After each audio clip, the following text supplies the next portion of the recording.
আসসালামু আলাইকুম ভিউয়ার্স, কেমন আছেন সবাই? আশা করছি সবাই ভালো আছেন। আজকে আমি আপনাদের সাথে শেয়ার করব চিংড়ি মাছ দিয়ে করলা ভাজি। দুর্দান্ত একটা মজার রেসিপি, আশা করি আপনাদের কাছে অনেক ভালো লাগবে। রেসিপি তৈরি করার জন্য যা লাগছে, এখানে আমি 2 টেবিল চামচ তেল দিয়েছি 2টা বড় পেঁয়াজ কুচি আর 2টা মরিচ মাঝখান দিয়ে কেটে দিয়েছি। এখন আমি পেঁয়াজটাকে হালকা ভেজে নিব।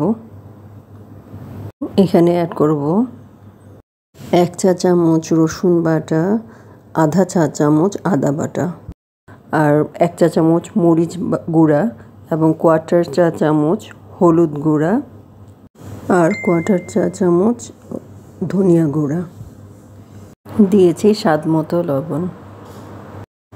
এখন সামান্য পানি দিয়ে মশলাটাকে ভালোভাবে কষাবো, কারণ মশলা ভালোভাবে কষানো না হলে মশলার কাঁচা গন্ধটা রয়ে যায়। কষানো হয়ে গেলে এখন আমি এখানে অ্যাড করব 1/2 কাপ চিংড়ি মাছ। চিংড়ি মাছটা দিয়ে আবারও মশলা একটু কষাতে হবে। যখন চিংড়ি মাছটা কষানো হয়ে যাবে তখন সুন্দর একটা স্মেল আসবে। এখন আমি অ্যাড করেছি পোলে ধুয়ে রাখা 250 গ্রাম করলা। করলাটার ধোয়ার সময় একটা টিপস যদি আপনি ফলো করেন তাহলে করলার তিতা ভাবটা অনেকাংশেই কমে যাবে। করলা ধোয়ার শুরুতে 1 চা চামচ লবণ দিয়ে করলাটা 10 থেকে 15 মিনিট ভিজিয়ে রাখলে, তারপর ধুয়ে নিলে করলার তিতা ভাবটা অনেকাংশেই কমে যায়।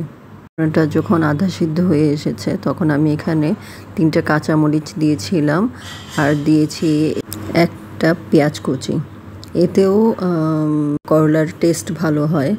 করলা রান্না করার সময় চুলার আঁচটা মিডিয়াম হাই হিটে রাখবেন, তাহলে করলার কালারটা সুন্দর হবে এবং পুড়েও যাবে না, সিদ্ধ হয়ে যাবে। এখন আমি এখানে অ্যাড করব সামান্য ধনিয়া পাতা কুচি। যেহেতু আমি চিংড়ি মাছ দিয়ে করলা রান্না করেছি তাই এখানে ধনিয়া পাতাটা আমি অ্যাড করলাম। এই তো আলহামদুলিল্লাহ হয়ে গেল আমার চিংড়ি মাছ দিয়ে করলা ভাজি। রেসিপিটা ট্রাই করে দেখবেন, আশা করি আপনার কাছে ভালো লাগবে। আবার নতুন কোনো রেসিপি নিয়ে হাজির হব। আল্লাহ হাফেজ।